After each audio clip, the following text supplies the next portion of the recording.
Hopefully for most of us, there comes a time when we meet our soulmate, a person who will love, cherish, and support us for the rest of our lives. That moment came for Brandon over 20 years ago when he met me. For those who don't know, my name is Cody, Brandon's best man. As I said, we met over 20 years ago, sometime in our early childhood, around the age of 7, and we've been close ever since. We spent our childhood playing sports, riding bikes, playing video games, and just hanging out doing typical boy stuff. I have a million stories I could tell about Brandon and our friendship growing up. Some innocent, but mostly embarrassing, inappropriate, not meant to share. I'll spare Brandon by keeping it PG today, but I do have a quick story that is pretty funny. It actually involved a couple of us up here. Around the age of 12 or 13, for some reason, we decided to take our friend Eric to a basketball goal and aim an airsoft gun at him. Before I continue the story, I want to point out that we're still friends with Eric, who's actually sitting up here today. And I recall this being Brandon's idea, not mine. So while we were aiming this airsoft gun at our friend Eric, who was taking this pole, someone saw us and called the police. They claimed that we had a real gun.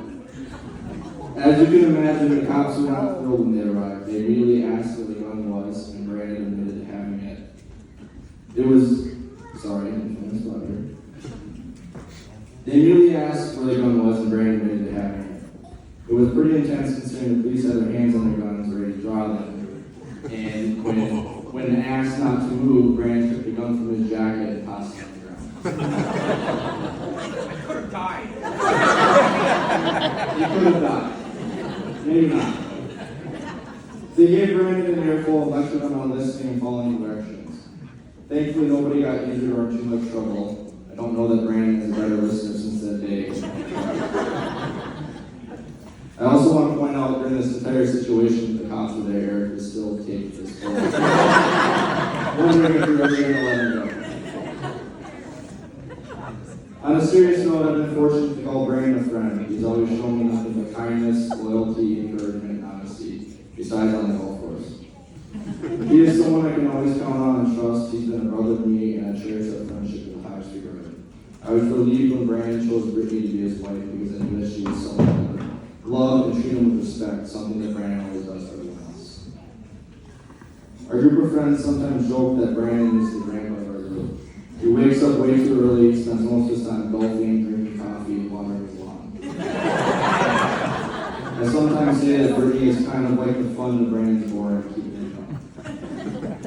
When I had the pleasure of getting to know Brittany, I quickly understood why Brandon fell in love with her. She is beautiful, charismatic, funny, and bubbly. Plus, she lets Brandon golf and play Call of Duty with me every day. They are the perfect complement to each other, and I'm positive they will stand the test of time. I'm incredibly excited for both of you and wishing nothing but the best. I'd like to end this and ask everyone to raise a glass. Brandon and Brittany, here's to a lifetime of happiness, love, financial success, and most importantly, fun. Cheers.